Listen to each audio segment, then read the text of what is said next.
Yo, yo, yo, yo, what up, what up, what up, what up, what up, people? Welcome back to another edition of Mike on Sports. I am your host. I go by the name of Mike Grossman. We got a very, very, very special show for you guys today. You know what I'm saying? Y'all see the topic, but I had to go out there and get some help, man, because I'm kind of wondering, like, what is going on with this Canelo situation? How is he fighting for the vacant title? Why is he fighting for the vacant title? Was he even in the rankings when Benavidez was stripped? But we'll get into all that here shortly. Also, we got some news about Terrence Crawford. We got some news about Anthony Joshua. We got some Teofimo Lopez news. We got the video of the day coming out. So we got a lot of things to get into, a lot of things to talk about, and a lot of things to fucking divulge. So with that being said, man, y'all know what I do. Y'all know what I'm about, and y'all know how I get down. Yes, sir. Drop that beat on, Mike. All right, I will.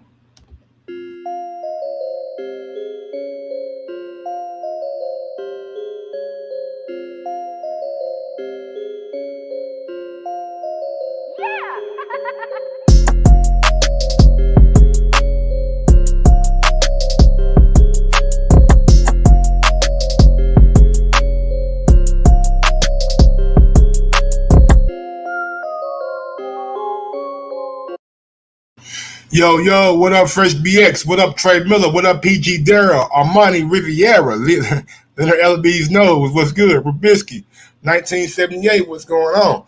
Now, ladies and gentlemen, I have a very, very, very, very special guest that is joining the show today. He goes by the name of Big Supermax, you know what I'm saying? Joseph Rodriguez, my guy. Met him on TBV, and I guess he had some he felt the way by what I was saying earlier about Canelo and this whole thing. But first thing I want to say, man, I want to congratulate him on his new child that he had earlier this year. Hopefully she is healthy. Hopefully she is well. And brother, how you doing, man? Yo, yo, yo, what up, Mike? First of all, I'm brother, good. appreciate that. Congratulations. Oh Baby's man, doing I well. seen it, man. I was like, hey man, he had a little girl. So hey, girls are like a blessing from God, you know what I'm saying, for us men. Oh, absolutely, absolutely, yes, sir. So I appreciate that. And no, your ears ain't deceiving you. And for those of you who know how I am, this is your boy Big Supermax checking in with boy Mike. It's been a minute. I know Ron G over there giggling somewhere, wherever he's at. I know he all get Definitely, it. But definitely. let me just clear one thing up, Mike. It wasn't that I felt some way about what you said about Canelo, because what I said was today Canelo and Bud Crawford were showing a little bit of cherry picking. Now, to whether one extreme is more than the other, that's up for debate. But right now, and you know I'm the biggest Canelo fan, he's in that cherry picking boat, man. If he takes this fight, that's my honest opinion. A lot of this WBC thing don't make sense to me, baby. But We're it gonna is get to what it the is. Crawford cherry picking because I don't really get that. But let's begin with Canelo. So today, for people who don't know, Canelo was ordered by the WBC to go against Alvin Yildirim for the vacant WBC super middleweight title. So we already know Aveni fought in the World Boxing Super Series, had a devastating loss, came back, got a couple wins under his belt. Then he fought Anthony Durrell. That fight ended in a controversial kind of stoppage where Durrell couldn't really continue, but they said it was due to a headbutt, but actually it was due to a punch. So they went to the cards. Durrell got the nod. Yildirim went down to the WBC down in Mexico, and he motherfucking complained, and they put him as the number one contender after David Benavidez fought Durrell, and he had a tune-up. Then he was going to be next up. But we all know that David did not make weight this past weekend, so the title became vacant.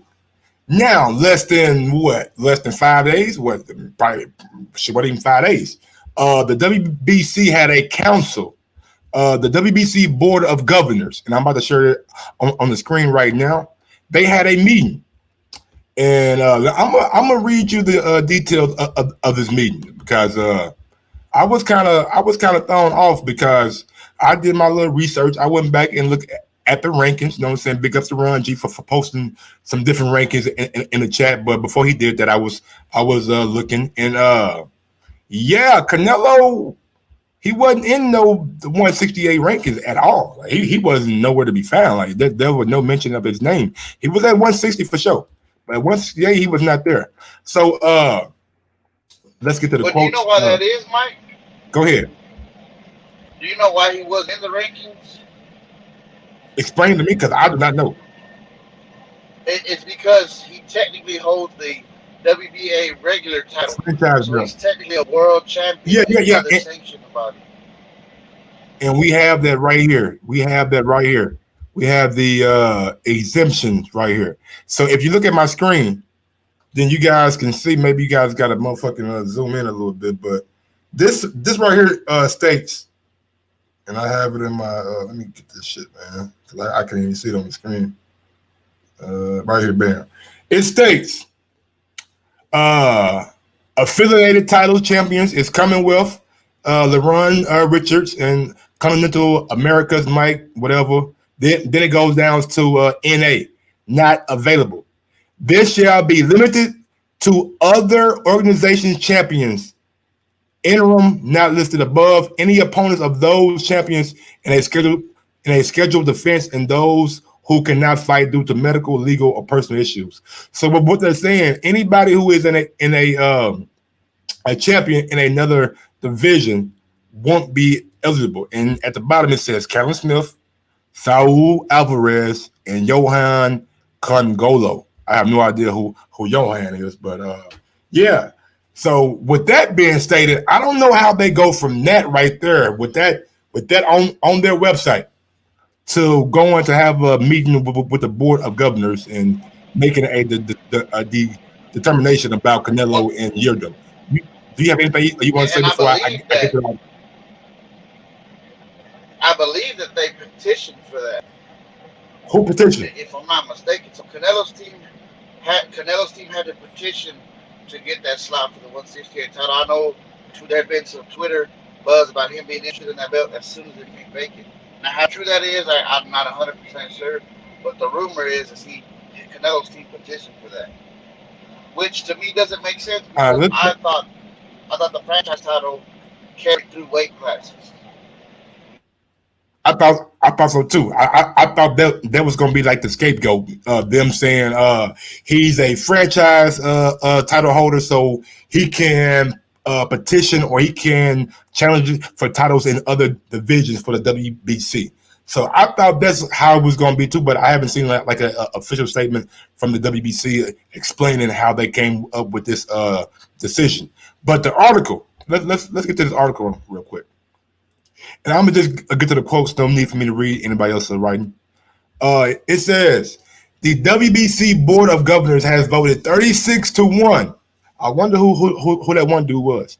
To order Alvarez, the multi-division world champion who holds the WBC franchise designation, to fight against the WBC mandatory contender of the division, Alvini Yildirim. Mauricio Suleiman, longtime and recently re-elected president of the WBC, announced on Tuesday. More details will be available in days to come. So that they really kind of vague with that statement, not really telling us how or why or what the thought process was.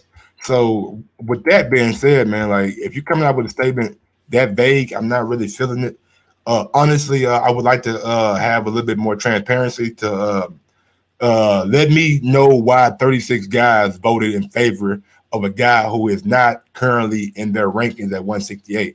I have the rankings right here if you guys do not believe me. Right here, the rankings or are how long very, that very guy cool. who voted against it will still be a governor. Oh yeah, man, that ain't even my. He should have voted yes with his dumb ass. He better save his job. Right now is a bad time. Now, I got a funny feeling he won't be around too long. Right now, there is nobody holding the title. Number one is Alvini Yildirim. Number two is Azibek Abadugaforov. I don't know who that dude is. Number three is David Lemieux. Number four is Daniel Jacobs. Number five Anthony Durrell. Number 6, Fedor Chudinov. Number 7, John Ryder. Number 8, Jürgen Brähmer. Number 9, Rocky Fielder. Number 10, Vladimir Shishkin. Number 11, Caleb Truex. Number 12, Stefan Hartel. Number 11, Ali Akhmadov. Number 14, Romero Angulo. And number 15, Adio. I don't know. All right. So with that said, there is no mention of Canelo's name. So how do you look at your other guys in your rankings and tell them, oh, you know what? Even though you guys been paying fees, you guys been working your way up to number 1, number 2, number 3, number 4, you guys aren't going to be able to fight for this vacant title because we're going to bring a guy up from 160 who hasn't competed for our sanctioning body at 168. He holds our franchise title at 160, but we're going to elevate him to 168 and let him fight for a vacant title. I really don't understand this, man. And at the end of the day, it looks like. Also, go ahead. I was going to say, what incentive do you have to make yourself the mandatory for that title? Because we saw what happened to Jamal Charlo when it came to Triple G and Canelo. He never got that shot. They made so how what make it's not like they can say, hey, just hold off and we'll get you a big money fight either. That you can't promise me that at this point. And not only that, correct me if I'm wrong, Supermax. Didn't last year they ordered that Callison Smith get his shot? He done had the fucking diamond belt for how long? Yeah, honestly, man, it's been too. It had it like the diamond belt. I thought was just like a trophy belt. I never thought it was like a sitting champion. So there's just so many belts nowadays, man. I don't know what's what. I honestly thought last year that they were going through a process to get Callum Smith his world title shot because I believe that that's what Eddie Hearn has said in his interview. Callum wants a shot at the WBC title because he's been paying fees on that belt, defending that belt, and I believe they said that he was going to be in line later on this year for David Benavidez after he fought Yildirim. If I'm wrong, then I'm wrong, but I thought that he said that. And real quick, I was wrong yesterday. I do apologize. Jamel Charlo is the headline event for the pay-per-view. Not Jamal. Jamel is the headline for that event. I guess they feel like Jamel in the 154 with those 3 titles is more important than what Jamal is doing. But I thought Jamal was going to be the main event, but I was wrong. Jamel Charlo is the main event. My apologies. All right, and the reason I asked the question why they're playing favorites, why are they playing favorites, is because I did some more little research. Well, I didn't do it. I ain't gonna lie to you. You know what I'm saying? One of my good buddies, you know what I'm saying, put this in the chat. And for all those who cannot see this right now, I'm gonna just give y'all the total gist of it. This right here is the rankings for the WBC at 175. Guess who's number 1 and 2 in those rankings? So next, do you want to guess? Supposedly, I've heard it was Benavidez is up there already. Yes. David Benavidez, who has not competed at 175 for the WBC, is already ranked number 1. Guess who's ranked number 2, Mr. Supermax? Well, I would imagine it's better be or Zurdo or something like that. Oh no, he the champion. Number 2 is Zurdo Ramirez. You was right. Second guess was right. Who has not competed at 175. So what I'm saying is, look, I'm not mad at it, man. Look, we all know that the WBC and Mexican fighters do good work together. They have a long lineage and a long history of doing good fights, of putting on good fights, and having good business together. But at some point in time, we gotta start holding people accountable. If guys have not fought in that weight class, if guys have not fought in that sanctioning body for that weight class, why are we allowing guys to be moved up to number 1 and number 2 positions and even fighting for a vacant title? This is why I always say boxing is one of those sports that just leave you shaking your fucking head like, what? What? Yeah, the Really? WBC will do anything to get into the bed with whoever they feel like is going to be the money man of the division. Look how they gave Loma a franchise for no reason. And now, according to the WBC, if Teofimo wins, he's the franchise champion now. I thought back in the day when we did the interview on the Boxing Sports, they said it was not transferable. But now they're changing the strategy because they're hearing the backlash. They're hearing people out there saying like, bruh, are we really? Is this what we doing? And I'm not putting the blame on Canelo. I'm not doing it at all. I'm not calling him a cherry picker. I'm not calling him a whatever people are saying that he is. I'm not doing that. Me personally, the fighter only gonna do what the sanctioning body allows him to do. He wants to fight for that title. But in my opinion, at least make him fight a final eliminator. At least make him do something for that title, like give award to Yildirim, award to him. He's been right there. He's been waiting for his chance. So just give him the fucking belt and let Canelo fight a final eliminator and then fight Yildirim next. We all know he will Well, beat Yildirim. even that, Mike, to me, dude, let's keep it real because the WBC after the incident they had with Canelo and Triple G, where Canelo was not acknowledging their title. You can't tell me Canelo don't have enough smoke to be like, hey man, I know this Yildirim guy is number one, but let's put somebody else better so it looks better. You can't tell me that Canelo can't holler at Mauricio Suleiman and you know what I mean, do something like that.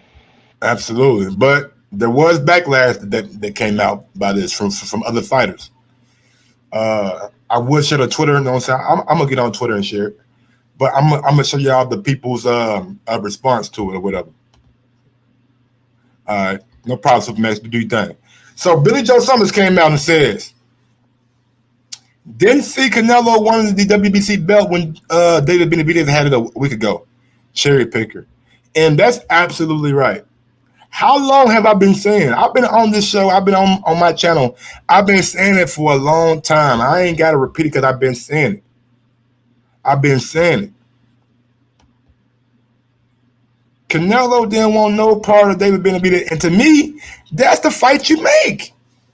That's the fight you make. If David Benavidez just won his belt, just beat Romero, let David fight for the vacant title. Let David fight for the vacant title. Make motherfucking David and Canelo fight for a goddamn final eliminator or something. He did not want that belt. You didn't hear a whisper of him wanting that belt when David Benavidez had it. I'm not lying to y'all, man. I've been on this show saying it for I don't know how long. For how long? That's the fight you make.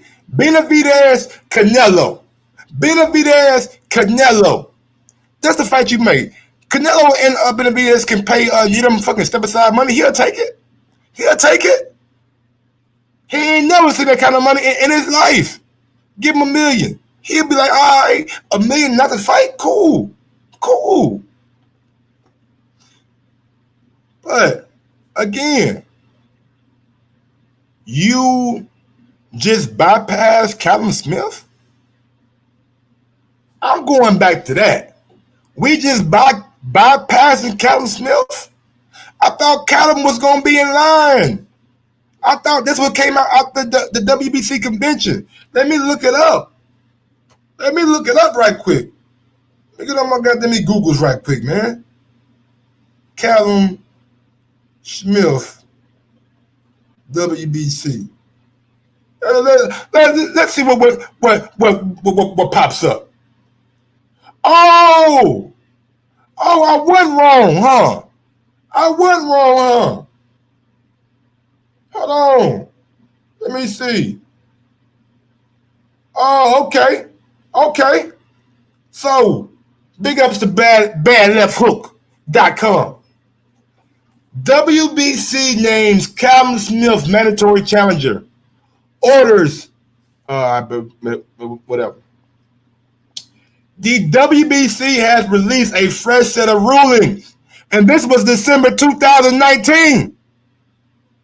The WBC has released a fresh set of rulings for its mirrored champions, updating the orders released during the annual convention in October. Two interesting pieces of news emerged from the update. Callum Smith, who retained the WBA super middleweight title by the skin of his teeth 2 days ago, is now the mandatory challenger for whoever wins between David Benavidez and Yildirim on January 25th. So how the fuck does Canelo hop over Yildirim like that? I mean, hop over Callum Smith like that? Is it because of the travel restrictions or what? But hold on, man. Y'all give me a second, man. Somebody knock at my fucking door. I'm going to leave y'all with a video. The champ is here, baby. The champ is here, baby. The champ is in the house. The champ is in the house, baby. We coming. We coming. Let's get it, champ. Let's get it, champ. Lobo, I'm coming to get you. Be ready. Yeah.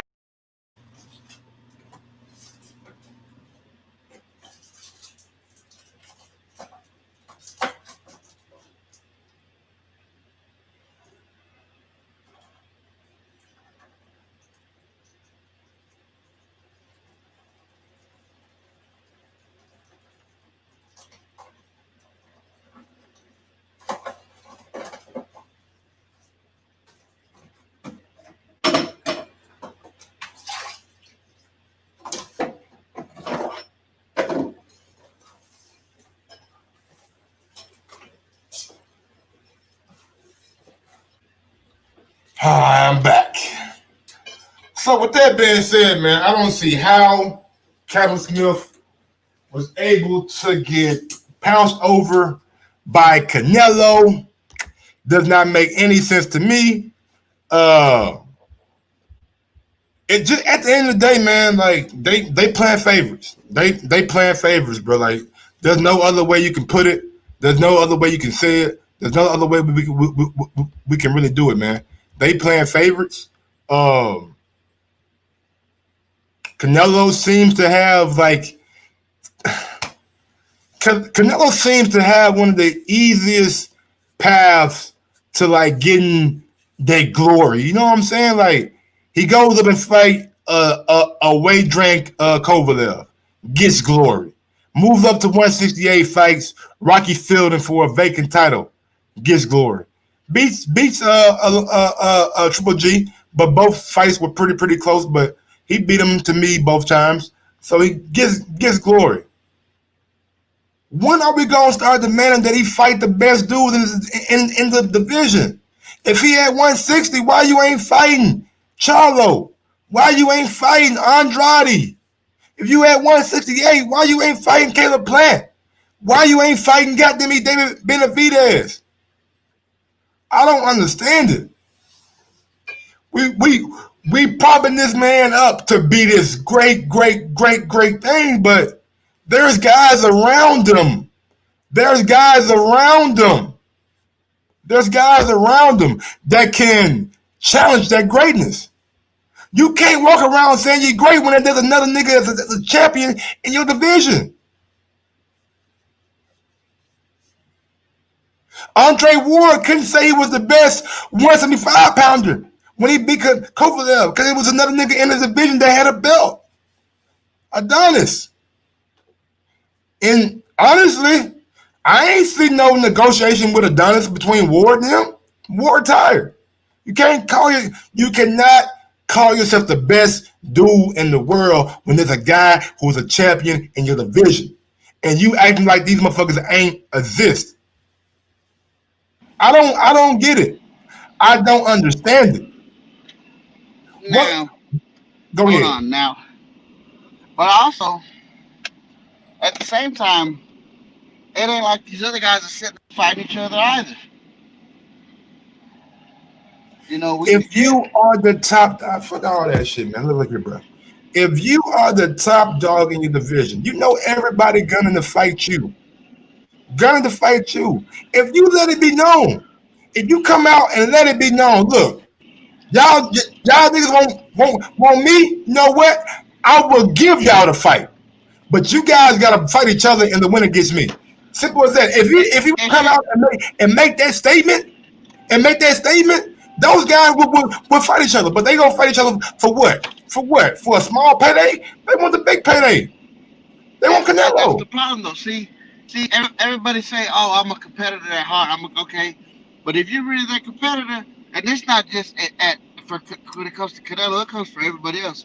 Mow down the options, mow down that competition, get those guys out the way. My guy, I agree. There is no way. There is no way Jamal Charlo should have turned down that offer from Eddie Hearns to come over here to fight Andre on the zone. I agree with that. But there's also no way that Jamal Charlo should have had his mandatory defense his mandatory challenge pretty much erased by them elevating Canelo to franchise. So you can't get mad at Charlo for not doing it with Andre when Canelo didn't want to do it with him. He was the mandatory challenger for Canelo's belt, and they petitioned to get a fucking a franchise belt. Come on, man. But also he was the mandatory back since Triple G. So this all came. Triple G had plenty of chances to fight him too. And Triple G said, "What? I don't want to fight him." So, and don't get me wrong, I'd love to see. I want to fight just as much as anybody, but I'm also it's the Mayweather effect. And before anybody eats me up for saying Canelo Mayweather, that's not what I'm saying. But when you're the top guy who can't seem to be beat, they're always looking for the next guy. Once you fight that guy, it's gonna be somebody else. Now, personally, Mike, I've said several times, I feel like Andre is a nightmare fight for Canelo, and that's the fight I think he's gonna wait out the longest. Just cause style wise, you know what I mean? But like I said, if I'm one of them guys, I'm like, you know what? I'm gonna just eat everybody else, and I'm gonna back you into a corner. Yeah, man. But correctly, I do agree, man. Those guys need to clean up that division, but it's so much going, and so much moving. Like you don't even know where Canelo's going, man. It's gonna be at 160, 168, and the kind of freedom that he got just to go up and compete for belts and not even being like, he did the same thing. Like, even though Kovalev gave him the shot, you know what I'm saying? He moved up to 175, like, just out of nowhere. You know what I'm saying? Moved up to 168, just out of nowhere. And fought for titles when he moved up. Like, that's unprecedented, man. That's where the business of boxing comes in is when you're the money man, let's take a look at Floyd. If Floyd right now was to want to say, hey, you know what, I want to come back and fight at 60 for the belt, you think they're not going to put Floyd in there? They were talking about Manny coming down to Triple G. At what weight? At 60. At 60, I don't know, man. They'll do it for the money, but that's what I'm saying. If Floyd came back and said, look, bro, I want to fight at 147, I think that he has pedigree. You know what I'm saying? Like, that ain't no way in hell anybody gonna say no to Floyd because he has the pedigree at 147. It all comes down to the dollar. Look how he was talking about a few months ago. Oh man, we can make Manny versus Triple G at 155 for the middleweight title. That's crazy. Man, that shit would never happen. Last time Manny fought it. That was, to me, one of the stupidest rumors, stupidest things to ever come out. Yeah, have y'all forgot what Triple G did to fucking Kell Brook? A big 147. We ain't talking about a guy who coming in at 143, 144 to make 147. And that's what Manny has done over his career. He coming in shit 3 or 4 pounds shy of 147. You know what I'm saying? Y'all really think he gonna go in there with Triple G? Come on, man. They were caught up in what he did to Margarito. They were caught up in what he did to a weight drain Cotto and a weight drain Oscar. I don't give a damn what he did. Them dudes ain't Triple G. I'm sorry. Say what you want about Triple G. Two things that he got that cannot be fucking disputed. He got a fucking chin. We seen him put that fucking Canelo hook where he just ate it and came right back and started walking forward. And he can punch. And when you got those 2 things in boxing, it's gonna be hard to beat you, goddamn it. I'm telling you. Yeah, no. And let me tell you, had Cotto been at a full-fledged 154 when he fought Manny like he should have been, Manny wouldn't have stood no chance. I feel it. But back to this Canelo shit, man. I think in order to get boxing what we need to for it to be so it can prosper, I understand he's the guy, he's the money man, he is the fucking face of boxing. I get that. But goddamn it, Conor is the face of motherfucking UFC, and he ain't pulling shots like that. He ain't moving the needle like that. So I just want it to be a little bit more accountable, man. Like we need a little bit more accountability for guys getting skipped over in favor of the face of boxing, Canelo. And you got anything you want to say, brother?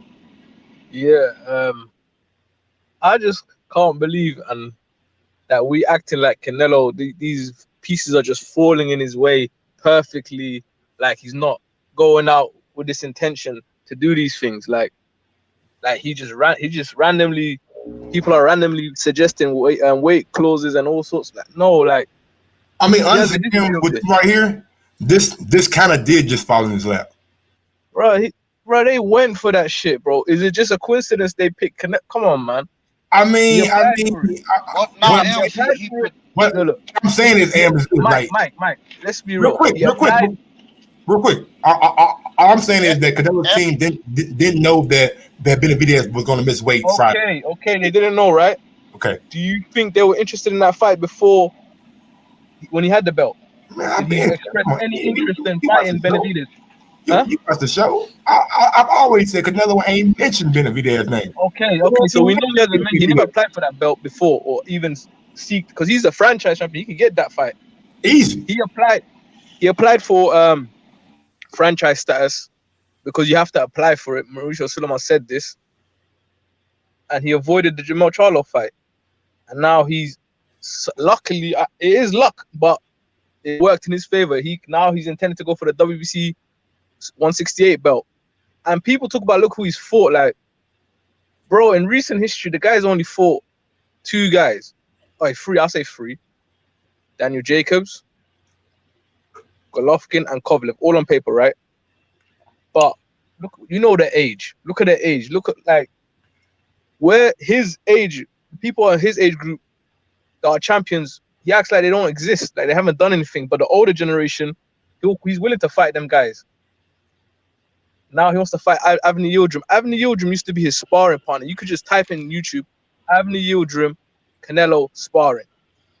He was his sparring partner. That's why he wants to fight. Like, and he's gonna prove it again after this watch, when they can't enforce the Callum mandatory. That's when, I know where I'm gonna go with this, man. You think like this? The fact that fans condone this behavior is how it continues. It's beyond me. This is the reason it continues, because people are actually like, oh, he's just the money, bro. His money is guaranteed. What is he so scared for? My nigga, what about Eubank? Why they ain't mention Eubank name? What are you talking about? And Eubank fighting at 168? Nah, he got the 160 interim. He's about to get the WBA. He wants to get Canelo belt. Eubank should be fighting Canelo. Period. No, Canelo about to throw that belt away. He getting Canelo belt. So like this, I don't like that shit, man. I swear I don't like that shit, bro. I understand. No, from Canelo's point of view, I understand it totally. This is your career. Maneuver the best way you can. But from the fans' perspective, I see what you're doing. I'm not going to give you the credit you think you deserve, because I feel like you're just winding through the path, like avoiding all the rough patches. That's what I think, and it's sickening, to be honest, because it happens time after time after time, year after year. And the praise, though, the praise for it is ridiculous. It's scary. It's actually scary, because you know what I'm saying? Like people already saying that he's gonna be a 5-division world champion, first ballot. I seen the title. I mean, I seen the title, first ballot Hall of Famer, and all. Okay, he's definitely a first ballot Hall of Famer. We ain't gonna. Yeah, but how could he be 5 times? He's not even 4 times. He won one at 154. Yeah. I mean, a 5-time champion, right?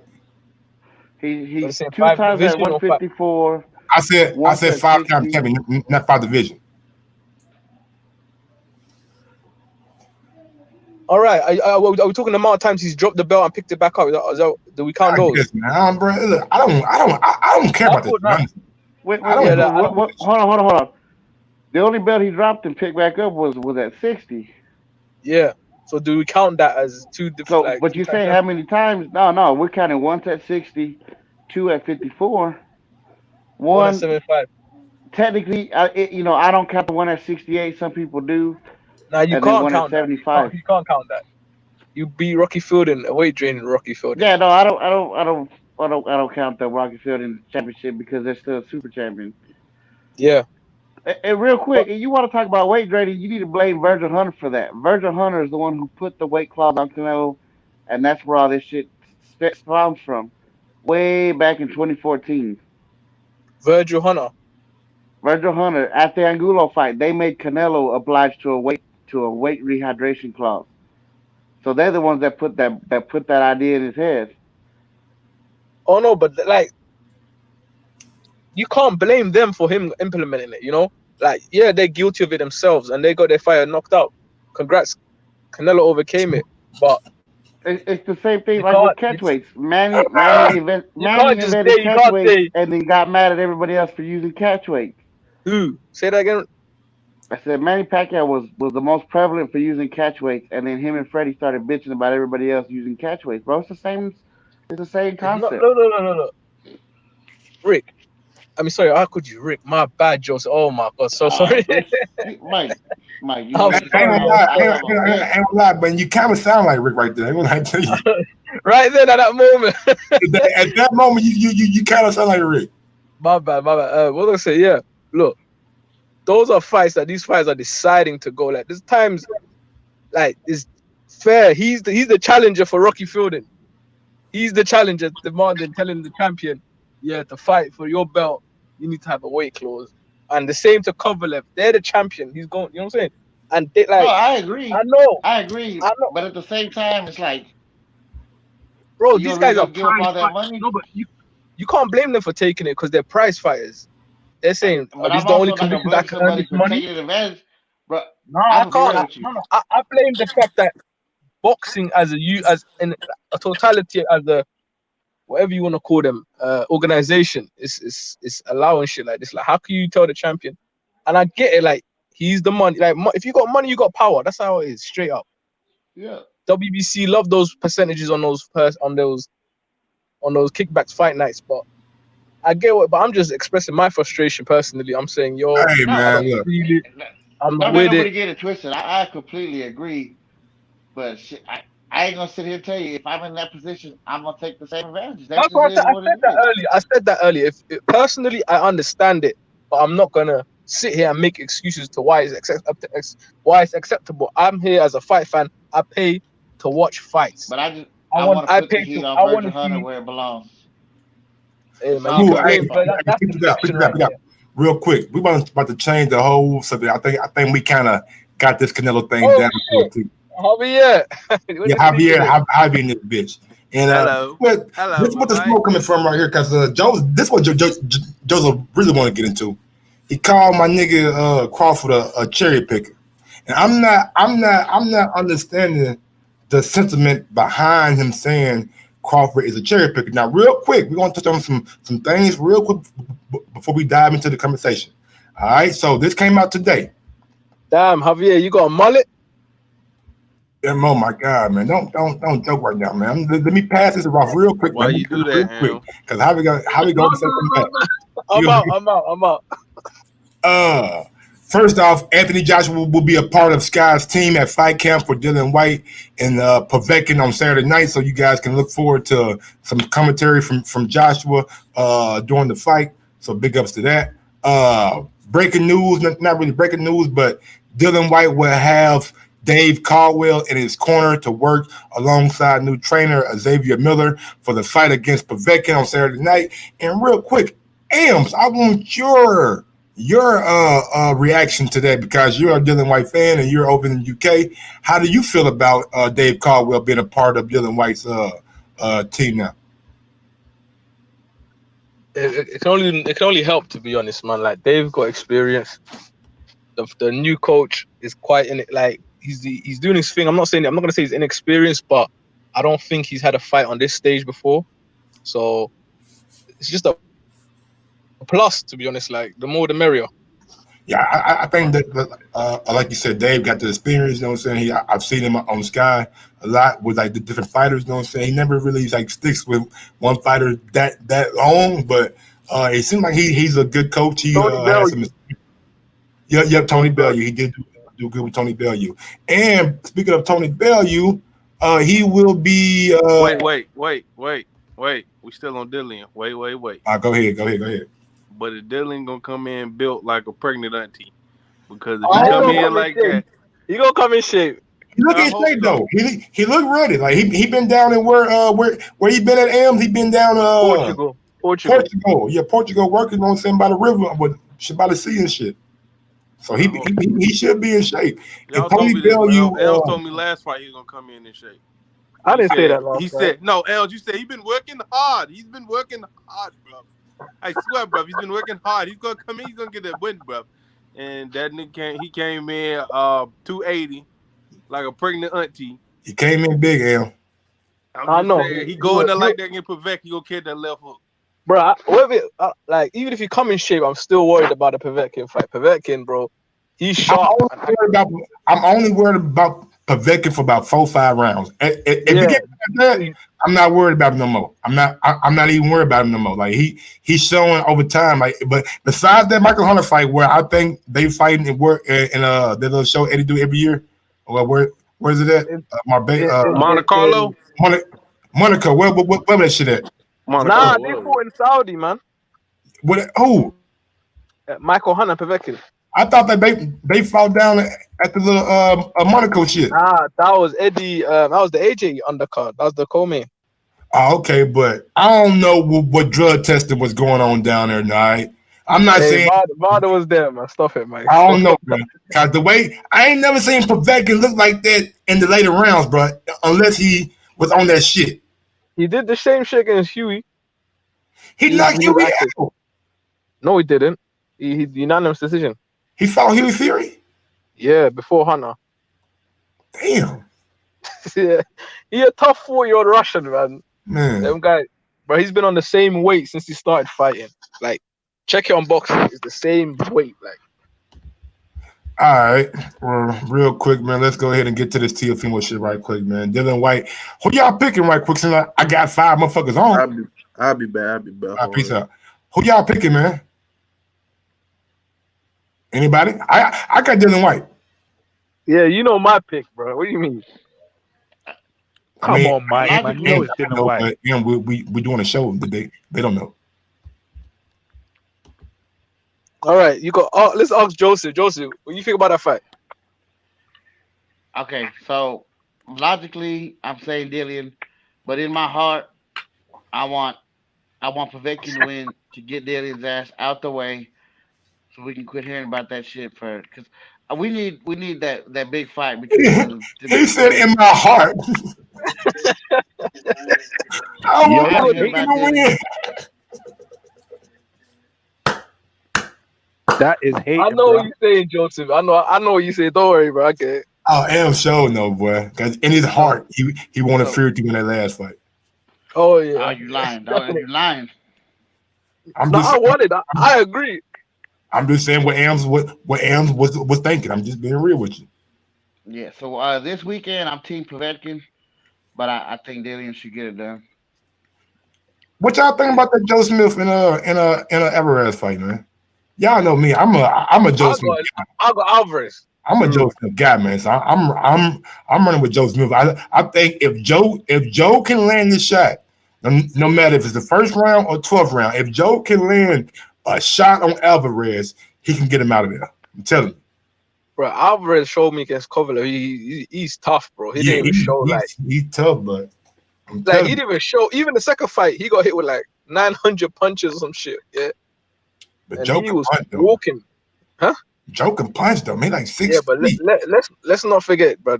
Like, even though Kovalev is diminished now, bro, he was once the crusher, bro. You know what I'm saying? So that crusher shit got taken away as soon as Wars should stop his ass. That crusher. Nah, the power, the lost, bro. He dropped Ward with a jab. People forgot that. Yeah, but I said when Ward stopped him, not when Ward got a gift. You know what I'm saying? I'm just saying, I think Lida Alvarez got too much experience. He's like, I think he has a deep amateur record. I got him easy win. Easy, smart money. Where the money at? What up? You got this weekend, man. You ain't told me nothing. Dillian White, is he gonna get the knockout? Get the knockout. 8th round knockout, man. Dillian White, that's the bet. 8th round. You put money on 8th round knockout? Yeah. Ooh. 8th round knockout. You ain't doing like no group round. You just doing solid round 8. Period. Pavett can get started after the 6th round. Just watch him. Do you think Povetkin can hurt Dylan? Of course he can. Anyone can hurt Dylan. Dylan ain't got no chin. Shit, Oscar Reed was hurt, nigga. Yeah, his chin is showing, and like it's a bit cracked up these days. I think Joshua broke his chin, man. That's gone ever since the Joshua fight. Yeah, Joshua had his ass on the ropes looking. You could say that. You could say that. That nigga on the ropes looking like he was motherfucking retired, right? I said, man, I was thinking like, nigga, one thing that's why I said, bro, he ain't gonna never come back. He got stopped like that, my nigga. Oh my god. They had to get the asthma pump for him. All right, man. Let's get to some Teofimo shit. Then we're gonna get to the big shit. Terrence Crawford and those who got some smoke for me, I guess. But Teofimo Lopez on fighting Lomachenko with no crowd. People worldwide will hear me calling Loma a fucking bitch. He'll understand what I'm saying. He knows what a fucking bitch is because he is one. And this coming from Yildirim magazine, sound like a motherfucking war cry or some shit, like a direct quote coming from Lomachenko. I mean, from Teofimo Lopez to Lomachenko. And I also have this video right here of Teofimo working out. The champ is here, baby. The champ is here, baby. The champ is in the house. The champ is in the house, baby. We coming. We coming. Let's get it, champ. Let's get it, champ. Loma, I'm coming to get you. Be ready. Yeah. You ain't gotta motherfucking prove it to me, man. The boy look ready, man. He look like he legit. And speaking of hey, wait. You can't just gloss over what he said. But I mean, shit. That's.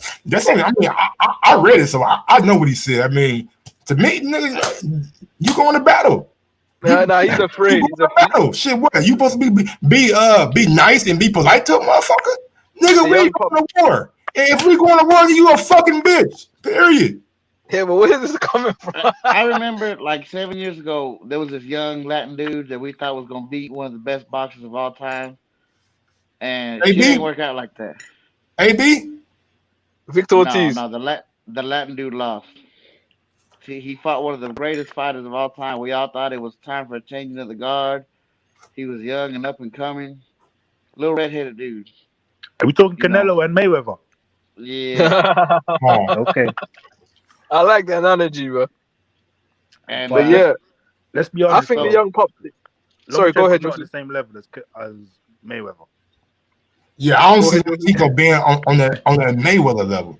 I see him get touched by guys at 135 that to me ain't as talented as Teofimo. Pedraza not as talented as Teofimo. Linares may be a slicker boxer, straight up. He got some good ass slick shit, but bro, stop it, man. We giving guys credit way too early nowadays, man. Like I like those type of guys bring up a great bro. The nigga knocked out Richard Comey in round 1 or 2? Come on, my nigga. Come on, baby. Comey is a solid fighter. Ain't too many dudes gonna knock out Comey in 2 rounds. But stylistically, is he built for Teofimo? Styles make fight M's. Goddamn, I don't know. No, come on, bro.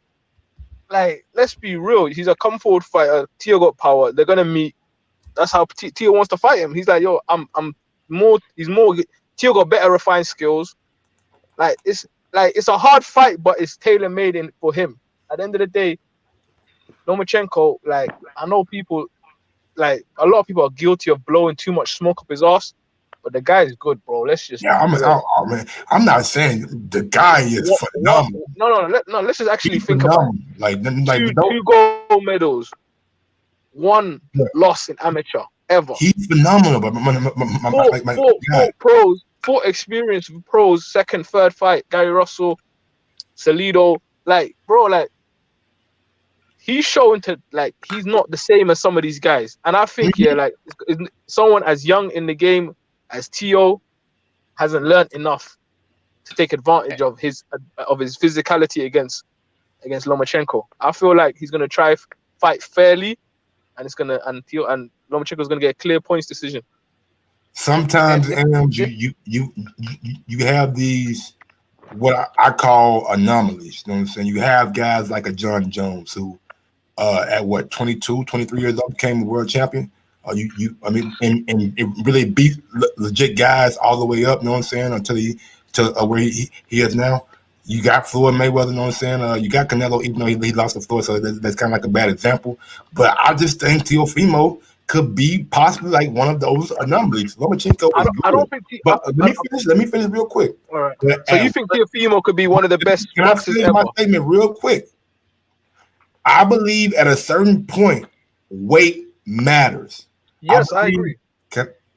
I believe Loma has shown some propensity to kind of struggle with guys at 135. Not saying he's not winning fights, but we see him getting touched a little more at 135. And with a guy that I feel like Teofimo is better than Pedraza and better than the other Nares. How do we know this? He is going to possibly use his physical and use his size against Lomachenko and possibly put him in a bad predicament. But Mike, how do you know this from experience? I don't answer that. Let's go first. Let me say this, Mike, because you as an athlete, you know, I play ball. The greats, they rise when the challenge is better. So this could be a chance for Lomachenko to really put on notice the boxing world and put on display how good he really is. Because I think a lot of people don't see that. And personally, I feel like this is him gonna display that. I think it's a little soon for Tio. It's not nothing he can't bounce back from, but I think Loma's just on another level, and I think he's gonna level up come fight night. I got a prediction right here. Go ahead. I think Teofimo Lopez is gonna get schooled for about 6 to 7 rounds. Then Lopez is gonna land one on him, and the fight's gonna change. And it's whether Teofimo can stop him or not. That's my prediction. No, yeah, that's a very good possibility because he's been hurt in his fights at 135. Like, I'm not saying Tio can't beat him. I'm not saying that. I'm just saying the reason I have Lomachenko as the favorite. Tio has the size advantage, power advantage, and Lomo. I think you don't even rehydrate to 140, and Tio probably rehydrating to like 150 or some shit. Yeah, 150 too, something like that. Yeah, so I feel like it's like. He knows there's a chance. It's a chance for him this fight. He just has to hurt him at any stage during the fight. And he knows most likely Lomachenko can't stop him.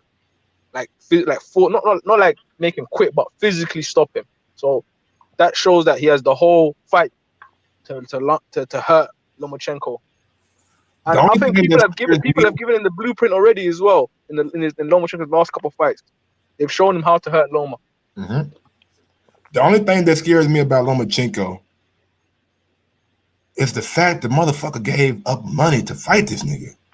That shows me you really want to fight this dude. Like maybe the chirping that Teofimo been doing over the past 6 months, 7 months has really gotten to you, but you actually gave up money. We ain't talking about no little money. I'm talking about shit about $250,000 to fight this dude. But just remember one thing, Mike. Okay. All right, then. Remember one thing, though, Mike. The right hand can kill a southpaw. Just remember one thing, and that's Teofimo's best punch. All right. We're going to see, man. We're going to see. Let's get into that gangster shit, man. Let's get into that gangster shit, man. Bob Arum came out today And it's been in the news, man. I know it's been getting traction on the last couple of days because people have been watching Brian Custer podcast. Big ups to Brian Custer, the Last Stand podcast. So, but I did a show on it last week. You know what I'm saying? But it's getting more traction, so I feel like we should come back to it. Keith Thurman came out and pretty much told Bud Crawford, send the contract. Don't duck me. All this other hoopla and blah blah. I'm gonna let y'all break it down since y'all Thurman fans. We'll get into it like that. Mike, is that how biased you are? You can't even tell the story to the fans and listeners. I mean, if you want to see me, the fuck wrong with you, bro? Can I speak to myself? If you want to see me, tell the story, simply go watch my video from 2 days ago. And it'll have it right in there, and then come back and watch this video, and then you'll be right in the storyline. Please go watch that video. Give me a thumbs up. So you want people to leave here and go back, get informed, come back here. As long as they watching me, hell, you leave. Go back and watch this other shit. Watch this shit. As long as you watching me, I'm cool with it, baby. Talking about shit. But anyway, Keith Thurman pretty much came out and told Bud to send him an offer. Do not duck him. He don't believe that Bud is a legitimate 147er. He ain't really done in at 147. All this shit, all right? That's the storyline, all right? So Bob has came out because Keith Thurman's team has contacted Bob Arum, all right? So let me go ahead and share the screen right quick and let y'all know what Bob had to say about Keith Thurman and his team contacting him. And an article is coming from Boxing Scene, so big ups to Boxing Scene, Keith Iddick with the story. It says, Arum, Thurman's people called about Crawford fight, but money demands are crazy. That's my Bob Arum impression. If you don't like it, fuck you. Bob Arum wants Terrence Crawford to fight Manny Pacquiao next more than any other welterweight. The high-profile opponent Pacquiao barely beat his last fight and interests Crawford's promoter as well. Arum considers Crawford Thurman a terrific fight, but he isn't optimistic it can be made based on recent conversation with one of Keith Thurman's representatives. Thurman's people got in touch with me, but they're out to lunch, Arum told Boxing Scene. They have such crazy expectations that just doesn't exist anymore. Their money demands are crazy. They said they were free agents, which I'm sure they are. But again, who's going to pay what they're looking for? Arum didn't divulge the dollar amount Thurman's representative requested, nor would he identify who contacted him on Thurman's behalf. Boxing Scene has otherwise learned that Thurman's likely will headline a Fox broadcast December 26th, though his opponent hasn't been chosen. The 32-year-old Crawford is expected to return to the ring November 14th. ESPN likely will televise Crawford's upcoming defense of the WBA welterweight title. Bob Arum is seeking an opponent for the Omaha, Nebraska native. A Pacquiao-Crawford fight will require international investors to offer a large site fee to bring the bout to a venue outside the U.S. where fans could watch it in person. Arum also continues discussions to discuss a potential Crawford-Kell Brook bout, which Brook's handlers Crawford-Brook could take place in a bubble environment without fans in the U.S. or the U.K., according to Arum. Brook is a very good opponent, Arum said. Brook fought Earl Spence, and he gave him a good fight. The 34-year-old Brook has only lost to Spence in welterweight bouts. Spence knocked out Brook in the 11th round to win the title. We all know that. The 31-year-old Thurman hasn't fought since suffering his long loss in a 12th round decision to Manny Pacquiao. Thurman then had a 11-month surgery. Well, had surgery 11 months ago, in which two bones were fused in his left hand. The former champion has been careful when using his prepared jab hand in the gym, but expects to be able to box before the end of the year. So that's pretty much the story. I don't know how or why people think Bud is somehow ducking or getting an easier opponent than Kell Brook. I feel like Kell Brook is a better opponent than Keith Thurman.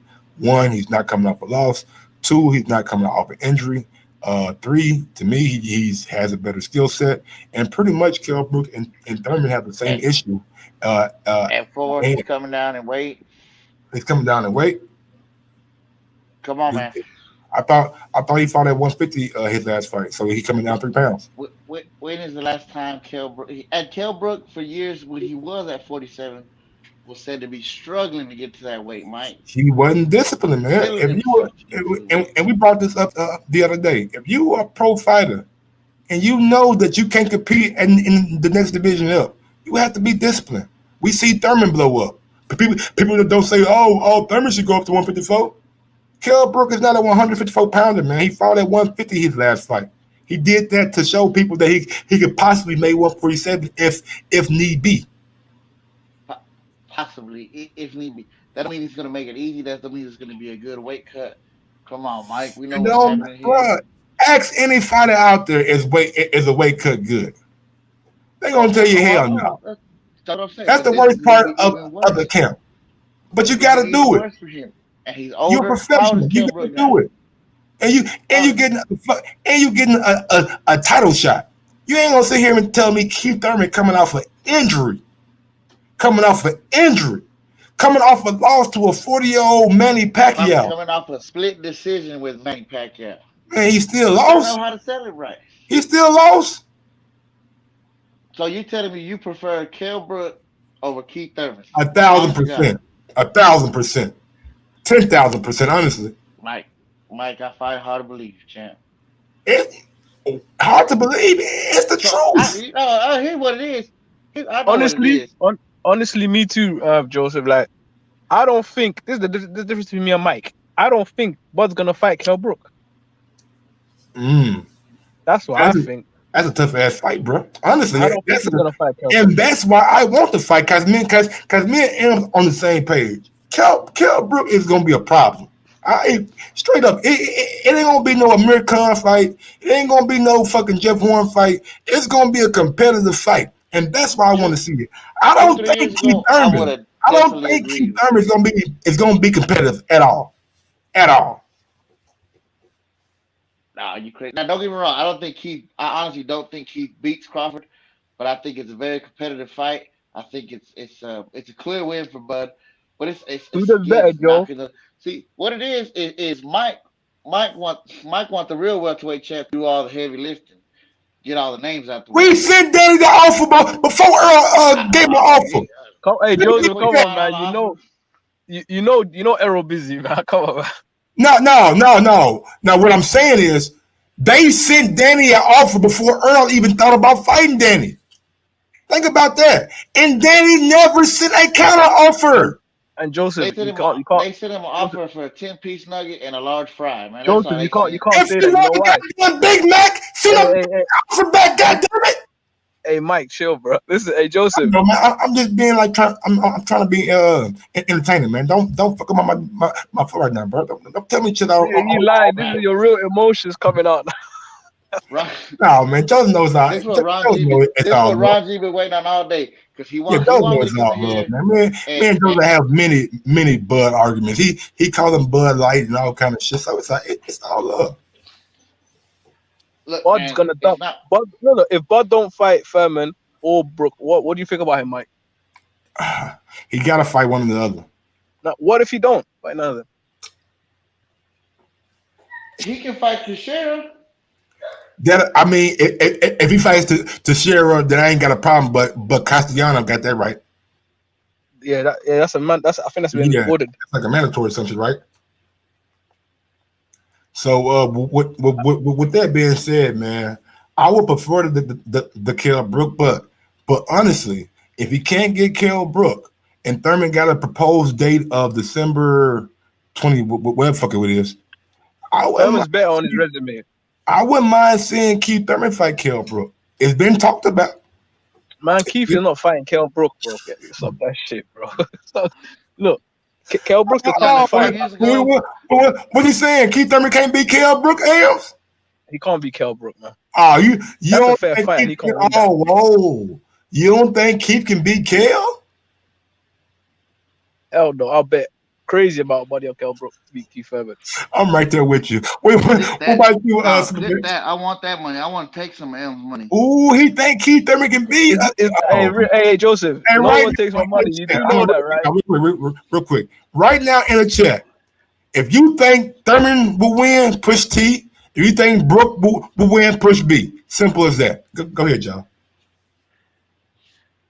Now look, 5 years ago, Thurman and Brook was the fight for the number one in the division. And look, I'll come out and be honest. At one time, Brook was that dude. I honestly picked against Errol when he fought him. I thought it was too soon. Brook was that dude. But again, that was 5 years ago. His heart ain't in the game. And to me personally, this just U.S. bias. I think Keith Thurman's name right now looks better on Bud's resume than Kell Brook will. That's just my opinion. I mean, Keith Thurman is the bigger name, but is he the better fighter though? That's what I believe so. I've always believed so. I don't. I'm with Ams, man. I don't think Keith Thurman can beat Kell Brook right now simply because Kell Brook is not coming off an injury. He looks like he's reinvigorated with all the videos that he's been posting of him working out, of him training. You know what I'm saying? Looks to be in good shape. You know what I'm saying? Right around that 155, 160 mark. So maybe he can. And he looked like he was in good shape too before last Hey, it is what it is. I'm just saying that, bro. I honestly think. Now, you know what? Hold on. What you did? You threw up a smoke screen. Because what it is, you try to distract me because your boy just don't want it. How don't he want it, bro? Bro, let me read you a quote coming from Brian McIntyre. Let me find that quote right there. Well, Bomac was on here screaming. I heard Bomac screaming Friday night, yelling. He said, "I don't want to fight." All right, here we go. Hold on. Let me see. That's the wrong one. Let's see. Who was this dude? Fernando Blanco. I don't know who that. Mike, while you do that, let me just say, Bud was the one saying that if he sent Thurman a contract, Thurman wouldn't do nothing with it. This and that. Thurman pulling that card, man. Let's be real. But you heard Bob. You heard Bob. You heard Bob, my nigga. They're offered. What? So you just said their demands. The money that they think is available is not there, and that leads me to my other point. It's funny. It is actually funny. And big ups to the queen. Big ups to the queen. And y'all know who I'm talking about. Big ups to the queen. She said, Thurman, he said that. And why he want to fight him now? He didn't want to fight Bud before he lost the belt. He didn't want none of that smoke before he lost the belt. Okay, cool. I'm not done yet. Let me paint my picture right quick. Then I'll pass you the paintbrush and you can paint yours. What I'm saying is this. Bring my guy Shiloh on, man. Shiloh always important. Real quick. Why does he want to fight Crawford now? He's making all this noise. Right now, we know that we are going through a pandemic. Right now, we know that fans aren't available in arenas. Right now, we know that the money that they possibly were making, they might not be able to make that right now because of the situation that we're in. It's funny. A guy coming out right now making all this noise. Then it comes out and says that his demands were crazy. I'm just going out what Bob said. I'm painting my picture with a little Bob Arum paint too. It's funny that you make all this noise right now. You ain't been making this noise before then. Why now? Is it possible that you know that the fight possibly won't happen right now? That's why you're making all this noise, because you know you can give out the perception that Crawford ducked you right now. Try to get a little clout off Crawford name, because right now you ain't a champion. Ain't nobody screaming to fight Keith Thurman right now. I'm done. Superman, go ahead. No, and you're right, because he's doing the same thing with Errol right now. Errol used to chase his ass down, wanted to unify for years, and now he talking about, yeah, I want the shot at Errol. But my point is this: is pulling that card. You say, okay, we're in a pandemic. I understand that. We don't know what the offer is. You yourself just said, like you had talked about Danny. Danny ain't sending no offer back. Okay, Bob, let's work something out. Let's negotiate. Let's make it happen. Because I think I personally, I really believe if you talk to 100 people, 85 gonna say they'd rather see Keith Thurman than Kell Brook. Now I could be wrong. That's what I think. I don't give a damn what 85% of casual fans think. I know But that's what brings the money. I You telling me you know can't? what I see in the ring. I know based off what I've seen over their boxing career. Kell Brook is a better fighter, got a better skill set, got a better all-around boxing acumen, in my I don't opinion, think so. than Keith Thurman. He got his performance against Porter And was y'all nigga out cut. here questioning goddamn me Brooks' love for the game. What about Thurman's love for the game? We seen Thurman out here doing a goddamn me 2-year hiatus out there in Indonesia and shit. Out there becoming a monk and shit. We ain't never seen Kell do that shit. Nepal, Mike. Nepal. Well, I don't give a fuck where he was at. Now look here, man. When it comes down to this, like I said, I think Bud beats Thurman, but it just showed me that when the big fish come a knocking, he gonna drown. He gonna drown old Bud. Old Bud I don't talking about want Big them Earl. problems. I forgot you from Texas. Hey, yo, Joseph. I forgot you from Texas. Yeah, of course. I forgot you from Texas. Hey, That's Joseph. why you don't like Kell Brook. Okay, it's coming full circle now. What? Hey, I ain't got Joseph. no problem with Kell I Brook. forgot you was a big E and J fan. I mean, big EJ fan. Big up stereo Look, space, man. Hey, Mike. it took you a year and a half to find an answer for the Bud Light. Hey, I can't even motherfucking. Well, never mind. I ain't gonna say who made it up. But anyway, EJ, man, I just hope EJ comes back 1,000% healthy, man, because I don't want any excuses. Hopefully he goes out there and just bombards Danny Garcia. Hope he goes out there and just totally annihilate Danny Garcia. So Now pre or post accident, that's a tough fight. Pre I mean, or post yeah. accident. It's Nah, Joseph's worried, bro. I'm telling you, Joseph's gonna watch that fight worried. it's semi-tough, man. I ain't gonna say it's a tough fight. It's semi-tough. No, stylistically, it's built for Danny to get in there and land because Danny like to punch with you. Not if Earl you use his range like he did against Mikey. Mm. Yo, I definitely. It's good, fellas. How y'all doing? What's going on, Shiloh? Yeah. What's going on? Yeah. Yeah, I'm definitely with y'all on the thinking that Brook is definitely way more of a competition than Thurman. And I also think he'll give him a way better fight as well, like 50-50 type fight compared to what Thurman would do, just because Thurman's always injured these days. He got baby mama drama all over the place. And Kell looks like he's still concentrated, like he's still hungry. Like, if he would have never taken that Triple G fight, I always had said it too. That Errol Spence fight would have been way harder for Spence to win. Because Triple G did the damage. Errol Spence just finished it. It's like Manny Pacquiao. It's like Manny Pacquiao too. When Manny Pacquiao got hit by what's his name, Margarito, who finished the job on Margarito. Cotto was like, now it's time for me to get my revenge. You want to hit me with fake ass gloves with rocks in them? Coming back. Absolutely. Yeah, let me ask Joseph something quickly, Mike. Go ahead. Yeah, Joseph. You said earlier you think Bud wins the fight, right? Yeah. So do you think he's scared? Like you're saying, he turned down the offer. Like what reasoning? If he thinks he can beat Thurman, you think he can beat Thurman? Why would he turn down the offer? Because he wants the real champion to do all the heavy lifting, dog. We took out Porter. We finna take out Danny. Then we take out Thurman. Yeah, but it's a winnable fight in many people's eyes. Why wouldn't he do it? Exactly, but you put you want my boy Errol to go through the murderer's row. Let's say he fights those 3 consecutively. So you're saying he don't want to fight Thurman. He'd rather wait. Let Errol fight Danny. On him. Wait, let Errol fight Danny, and then let Thurman get the shot in front of him. You're telling me Bud would prefer Thurman to be pushed in front of him for that fight? Yeah, because now don't get me wrong. I think Bud wins those fights, but he's also very beatable in those fights too. Thurman could pull it off and get him. I think Porter's a nightmare for him.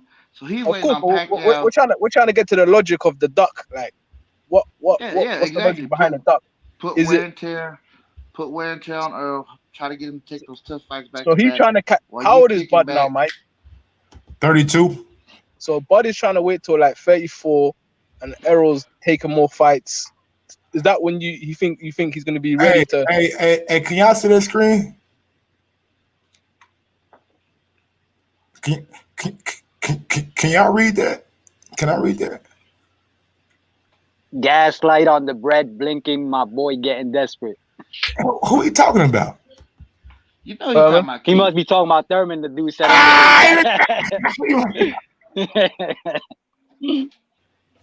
We know what Keith out here doing, man. He want a payday. He want to fall on the sword. You want to cash out, right, Mike? He want to cash out right now. That's why he calling out Earl and fucking Bud name. He want to cash out. That's why his demands was so outrageous. He want to cash out.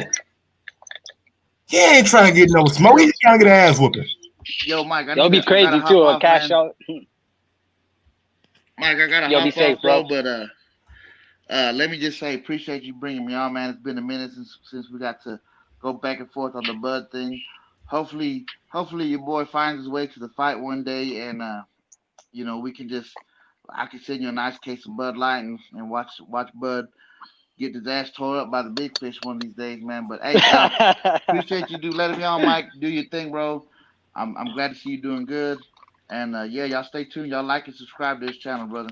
Always. Be safe, Super Max. Always supporting, brother. Bro.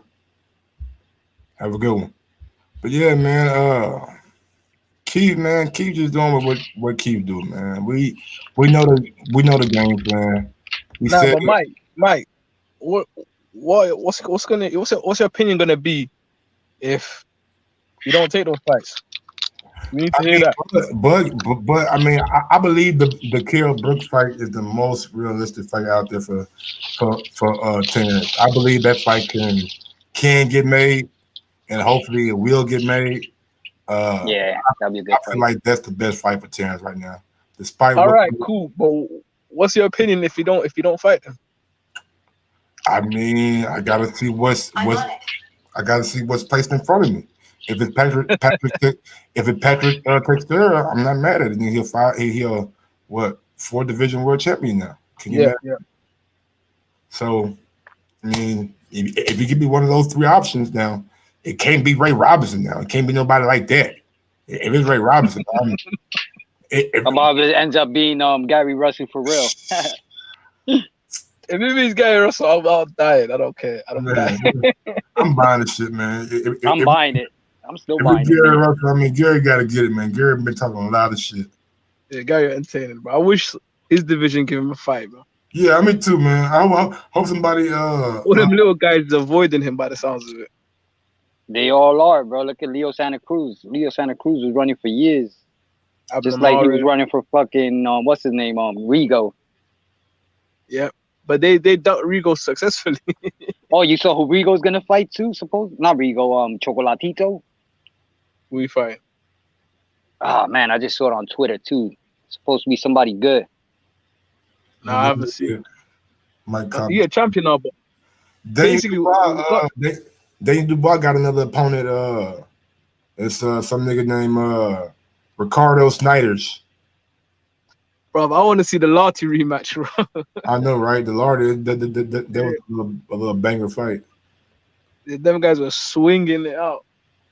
Yeah. Oh, okay. Yeah, Joshua Franco. Week. Y'all know who that is? Yeah, I mean he cool. Yeah, that's who they want to fight Rigo next. I mean, Chocolatito. The Chocolatito, man. I'm glad he came back how he did, man. I was happy to see him win. Yeah, me too. Because that last loss was not good. I was sick. I was sick when he beat Calvin.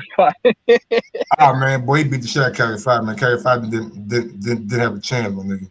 It like dude was in over his head from the jump. But man, yeah, let me go ahead and play these videos of the day so we can go ahead and get out of here, man. First video up, we got what you should never do when you facing a dude who got them feet.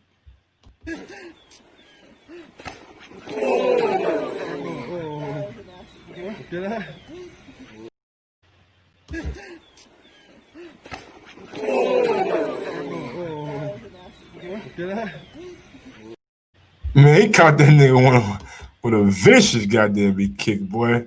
God damn. What we got up next? Bam. Are you off my game?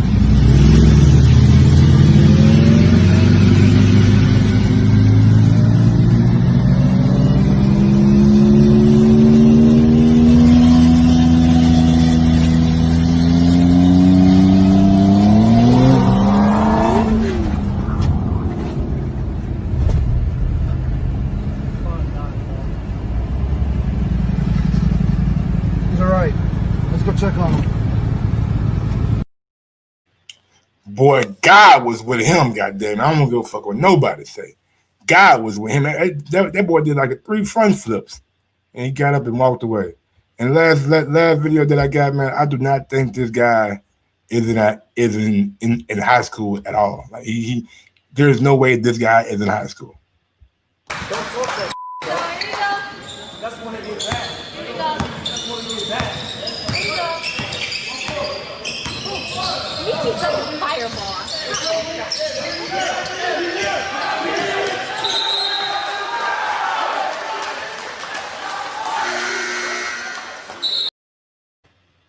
That boy got the George Jefferson at 14. He got the George Jefferson at 14. He can't be in high school. And ain't no way he's in high school, man. God damn, boy, got the... Yeah, if y'all telling me he in high school right now, ain't no way, bro. He got the George Jefferson at 14. He got the George Jefferson at 14. Ain't no way, man. He's in high school. But if he is, more power to him, man. I don't know, man. I don't think he is. But man, that's pretty much the show, man. Y'all smash that thumbs up button. Well, y'all smash that thumbs up button. Yeah, people. Yes, Cooney. If you want to come, give your take on what I said, man. Just hop on the StreamYard link. Let me give my guy Shiloh his right quick. Anything else you want to say, Shiloh, before we get up out of here? Nah, bro. I just wanted to say peace. Everybody like and subscribe. Mike on sports, Mike on gaming. Holla at your boy. Be good, Mike.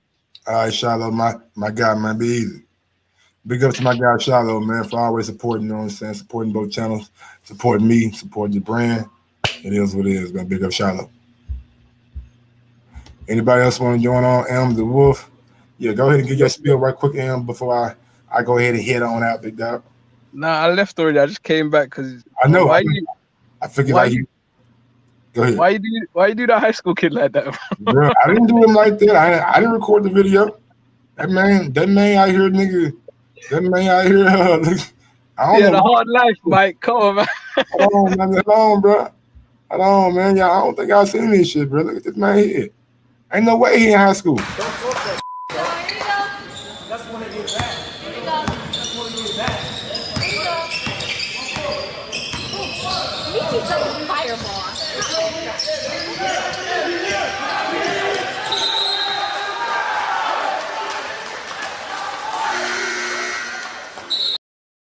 And if you look at it, the ball was actually out on him. So the dude still got the ball back. So he did all that whooping for no reason. Yes, Coney, man, talk to me, man. You always a negative bud person, I believe. You know what I'm saying? What's going on with you, brother? This is my problem, man. Is Top Rank don't believe in him. They don't believe in him. Okay. Or they don't invest in him. This is my problem.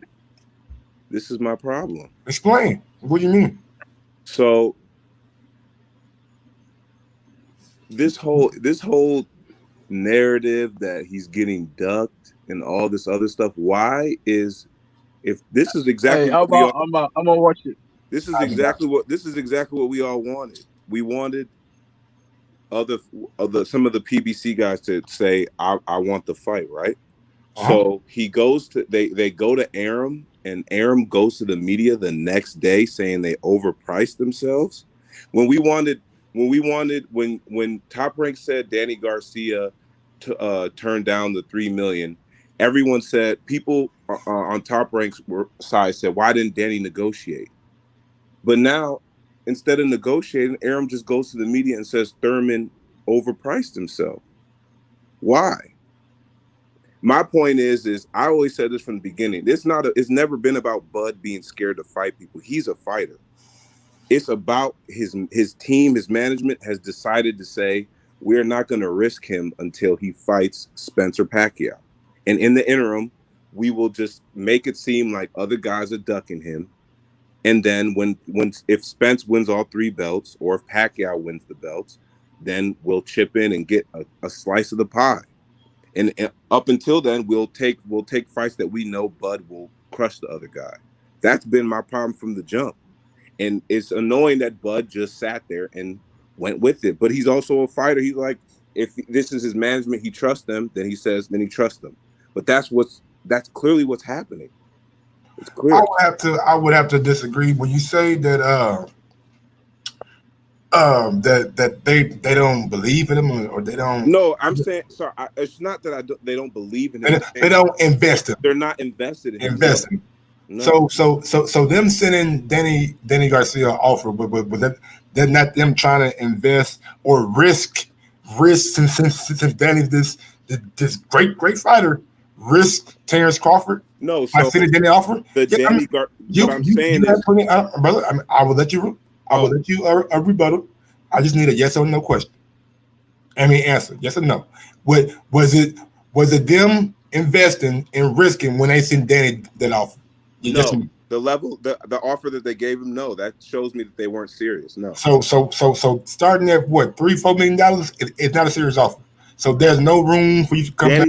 Danny Garcia getting $3 million to go to another network and fight a guy as good as Terrence Crawford is not. Plus pay-per-view upside. Plus he was on your show. Arum was on your show and said it was a flat fee. He was on your show. No. Bob Arum specifically said on the show it was a flat fee, but they never came back and negotiated. We would have gave him pay-per-view upside. Don't leave out his full quote now.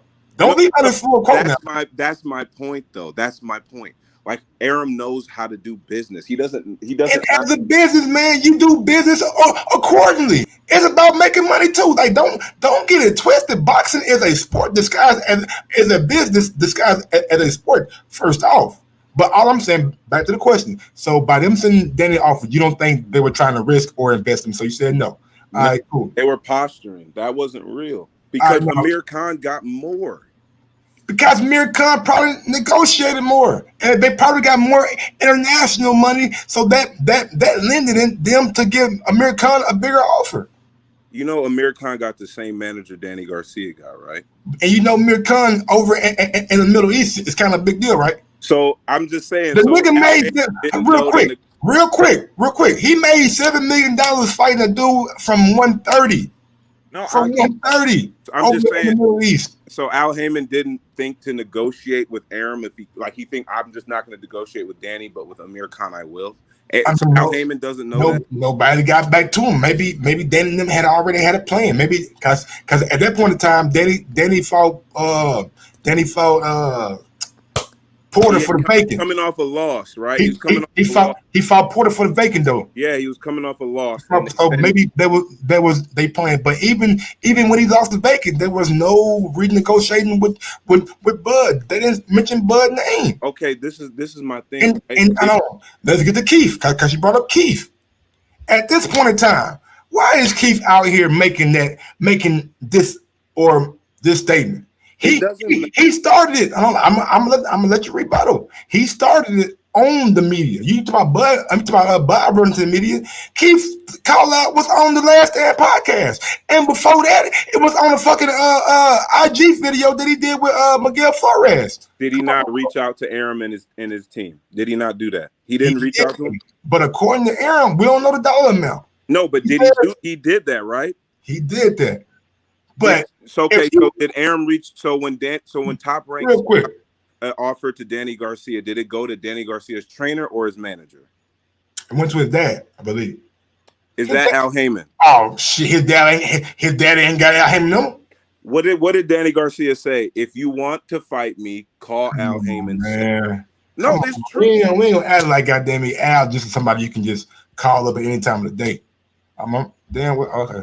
But look, all I'm saying is this: Keith Thurman is doing all this hoopla. And if you send in an offer that you know motherfuckers ain't gonna even entertain because you know the state of things right now, you ain't gonna get that kind of money, Keith Thurman. So why are you even off coming off with that figure? You know what I'm saying? Like the way Bob make it seem like it was just something that was not attainable. And now my guy's screen went black. I don't know what happened to him. Maybe some smoke was too thick. I don't know, man. Try to come back in, big dog, because we're having a good little debate. All right.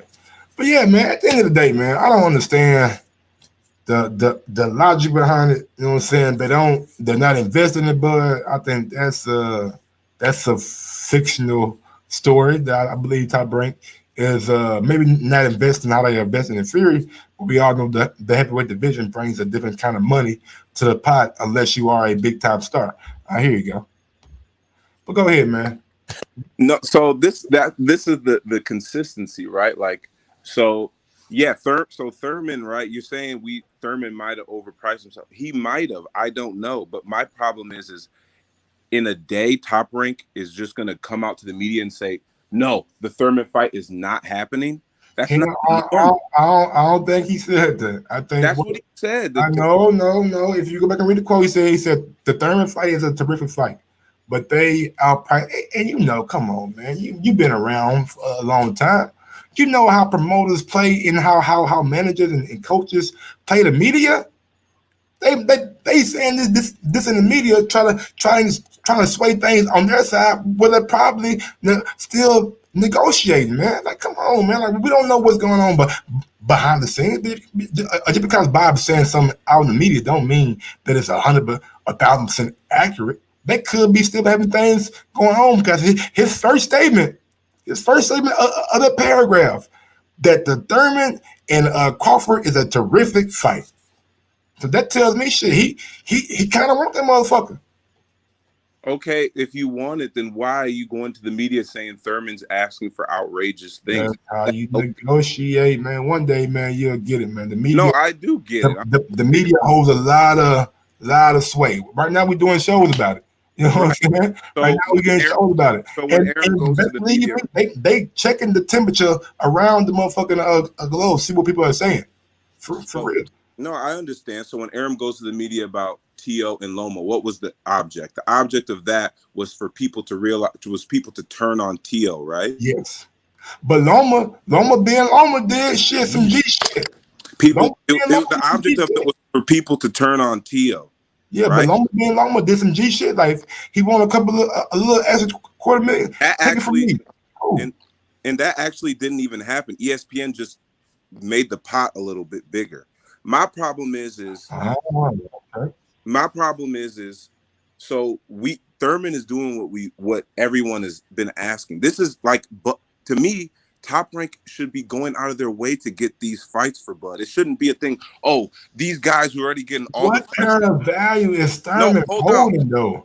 Like, y'all talking about go out your way. Thurman is coming off a loss and an injury. Okay, but Danny was coming off a loss. Danny wasn't coming off a loss too when they sent that offer to I thought Danny that's before Danny fought Porter, so apparently he was coming.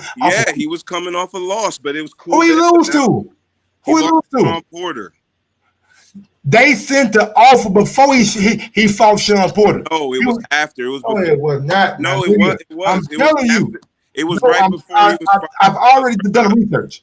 The offer was before Danny was a champion. I mean, no, it was after he fought Granados. It was when he chose Granados instead of fighting, but instead of taking that offer, that was the whole criticism. He was coming off a loss. It's the same thing. Coming off a win, man. I'm telling you. He wasn't though. He wasn't. You're coming off a win, man. He wasn't. Daddy was coming off a loss. Everybody was pressing him. Oh, why didn't you take the $3 million? He said, I get the same to fight a Granados. That's what he said in the thing. Nothing wrong against that. Can I see this couple? No. We're gonna find that shit, man. But I thought when because I was down in Alabama at the time, and that was like 2018. Yeah, it was 2018. Going into 2019 is when and they fought and Sean Porter and them fought in October or November, right? 2018, yeah.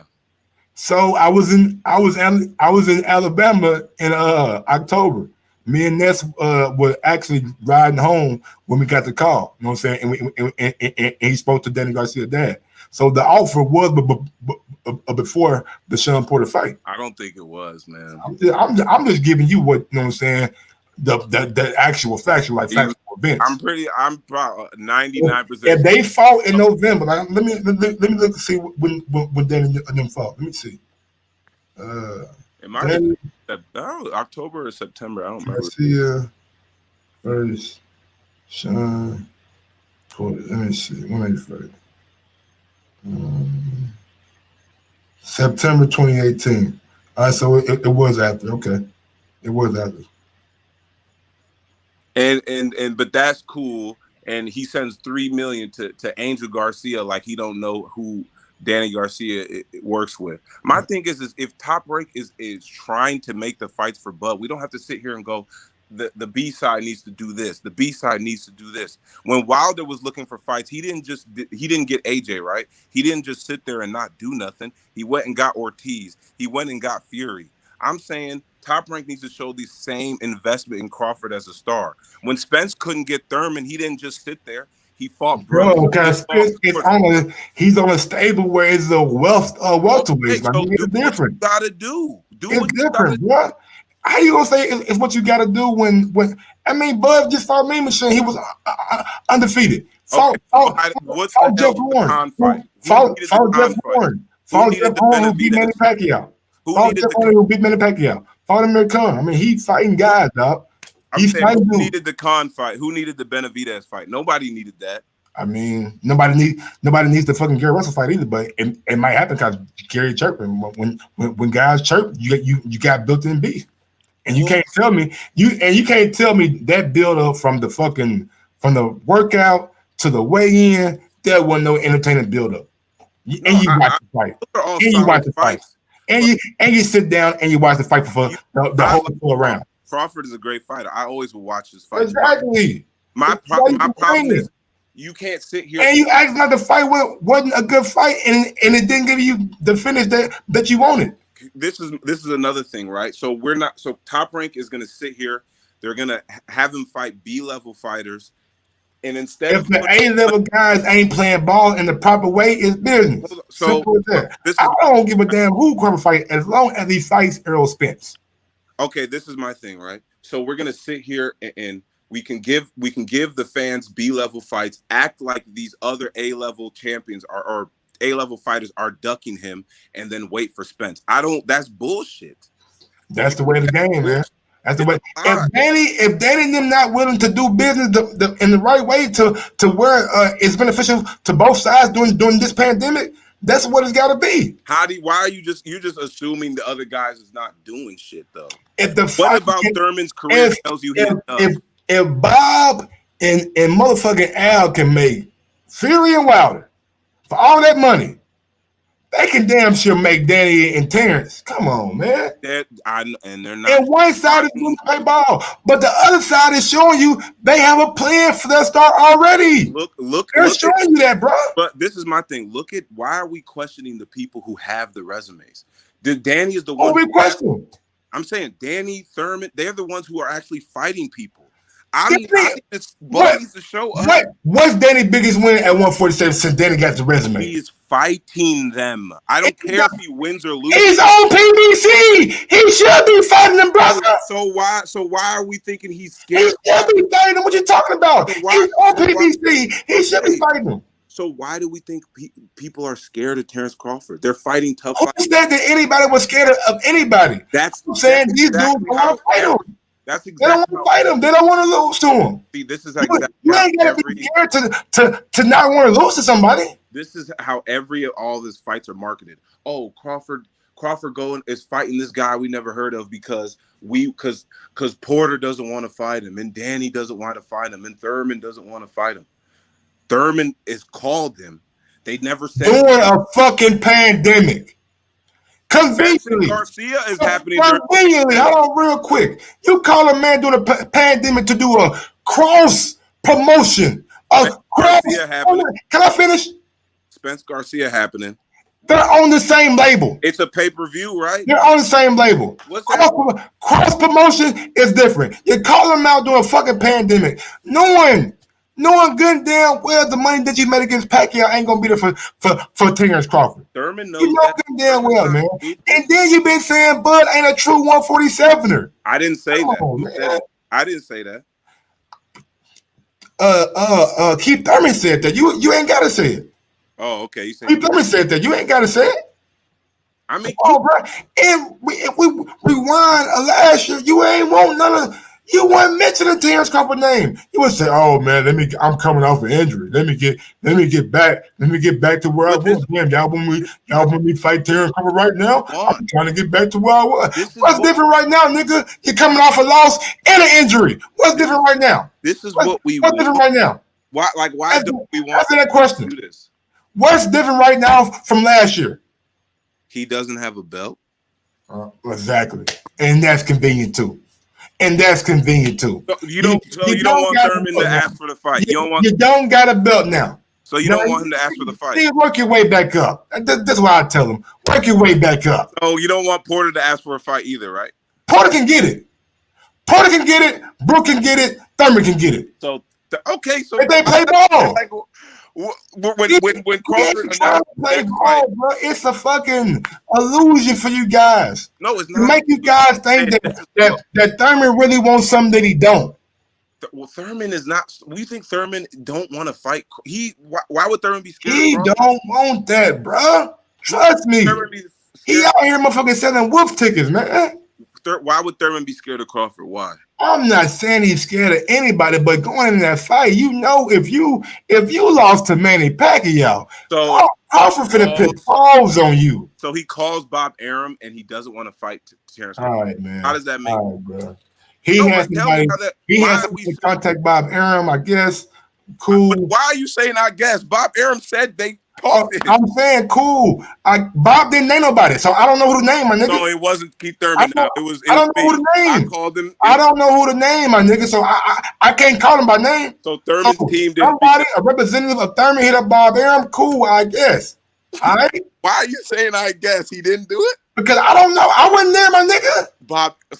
So Bob Arum just said. So Bob Arum just said Thurman's team reached out to him. It's media manipulation, my nigga. That's how you drive the price down on the niggas, man. Come on. People. I gotta tell you guys. Do I gotta tell you all the game, my nigga? No, I'm saying why does everyone just want Bud to only fight Spence and no one else?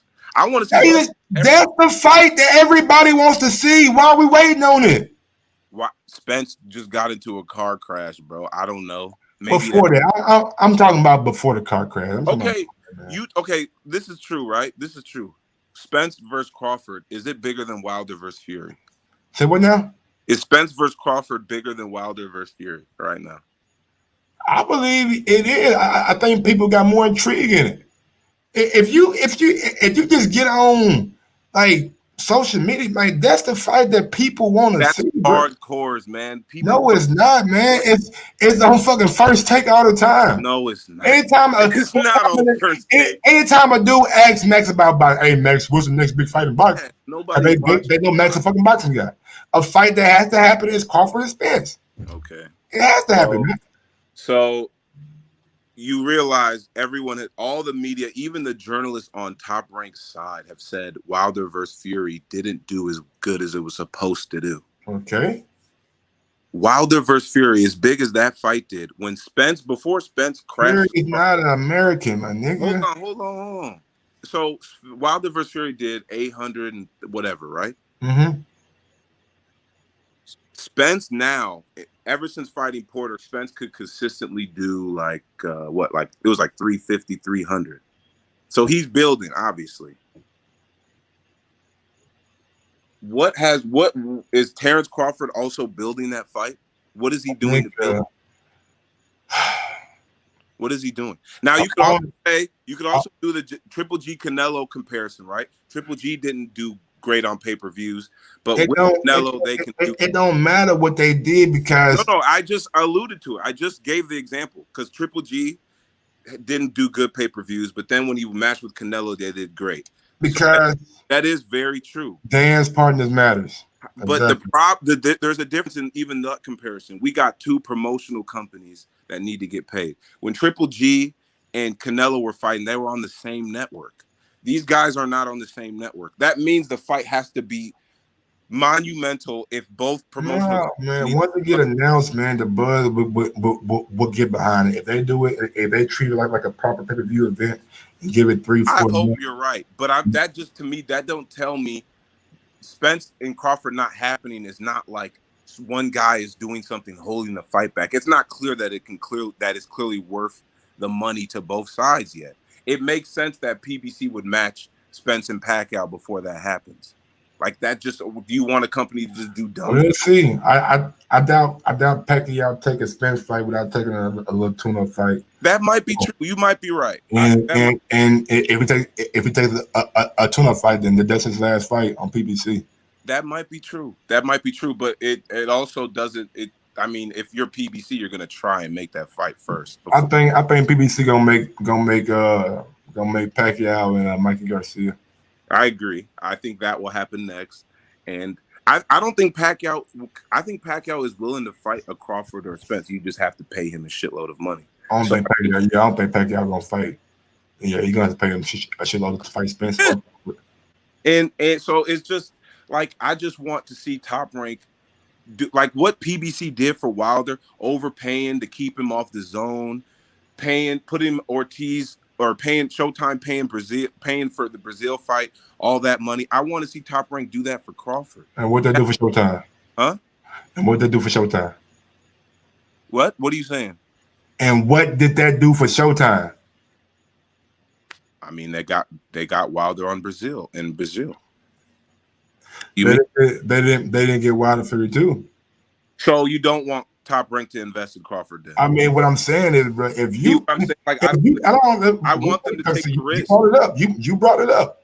If you go down the Showtime route and you overpay for Brazil and you overpay for goddamn me Ortiz. And you brought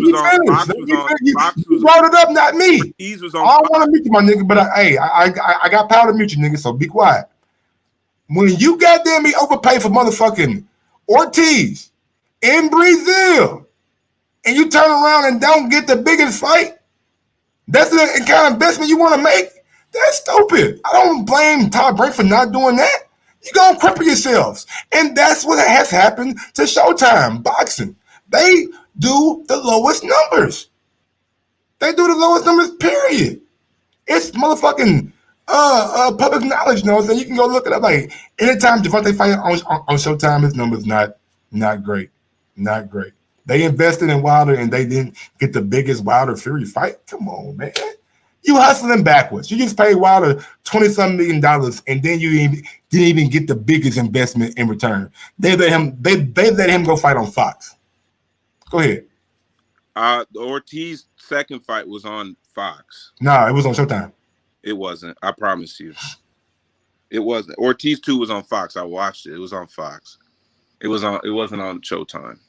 But I just want to see. I just feel like, okay, like Bud can be the A side versus Porter, right? And like put that on pay-per-view. I just feel like those 2 pay-per-views Bud had. Now Top Rank don't think he can sell unless he fights Spence. Like, I just disagree. They just got to let him show his personality, have him fight a Porter or Thurman. Oh, I just feel like that's just going to help him build himself and help the Spence fight be that much bigger, assuming Spence doesn't lose in the interim. But I just feel like people aren't realizing that They lost big time money then. Top Rank is they lost big time money then. Why, if they invested in the Brazil fight and didn't even get the fucking Ortiz or Fury fight, that's definitely not a route you want to go down. The PBC is investing in Wilder is the point. That's the point. That's the point I'm making. By sacrificing a whole network. Huh? By sacrificing a whole network. No, well, PBC is doing fine, clearly. I mean, but when you got to do network like I guess it doesn't just fight on Showtime. I guess I'm just saying. Yeah, you get what I'm saying though. The point is, I just want to see, because I feel like Bud should be a much more. He should be able to get these fights. So it's just like if Top Rank just puts the money for him. I just and instead of doing the money, they're just gonna act like other people are ducking him. That's bullshit. Hey, bro, during this time, the money is the main thing.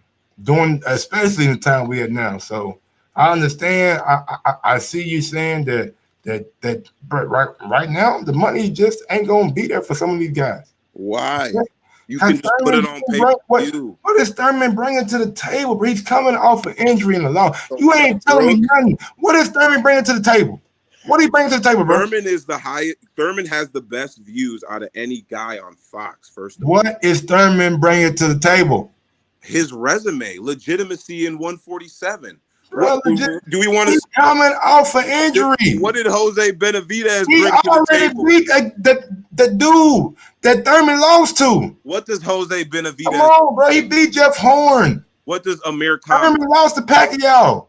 What does Amir Khan bring to the table? I don't know. Jeff Horn. How about Jeff Horn? Ask me that question. Jeff Horn brought a belt and he brought a fucking name. Okay, a name that beat Manny Pacquiao. Something that Thurman couldn't do.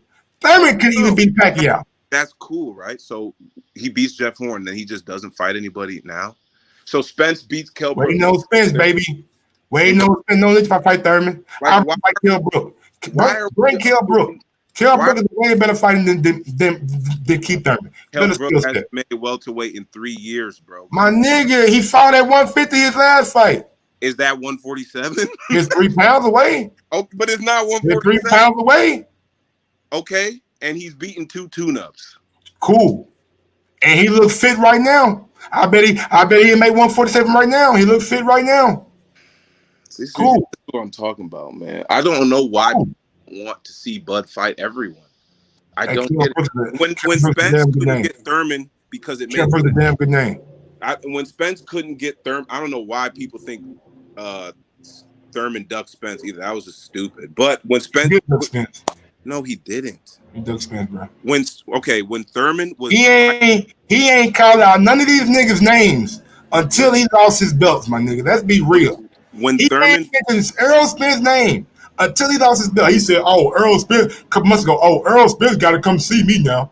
Errol Spence got to come see me before he leaves." Okay, nigga, you wasn't whispering the Earl name. I got you. You were saying, Crawford got to do something, man. He got to go get a belt at least. I say that.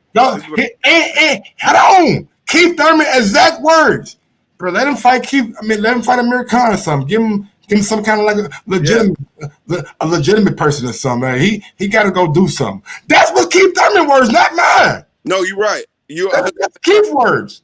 So he did what Keith said. No, twice. Can I say something? And big Amir Khan. Can I say something? Keith Thurman came out this week and said, "No, you that Terrence Crawford really not a 147er, man. He ain't really done in that 147. I ain't really got me respect. The 147. So you backtracking on what you said, right? No, I'm not. Can I just break? I'm talking about you. I'm talking about Keith. Oh, okay, yeah. I got you. No, it's fair that when he said the Amir Khan thing, he then went. You're 100% right. My point is so when Thurman in 2016, Spence called out Thurman in like 2015, 2016. No, 2015. In 2015, Thurman. He said the same thing. No, hold on. Earl should go. Earl should go get a belt. Earl was 15-0 and wasn't even headlining shows. Earl should go get a belt, and then I think about fighting. Right. So, and what Earl do? Thurman in 2016 fought Porter. That was a bigger fight than fighting Spence at the time, right? Spence hadn't even fought Algieri. My nigga, we in 2020. It's been 4 can years. You wait? Hold on, I'm breaking it down. 4 years since then.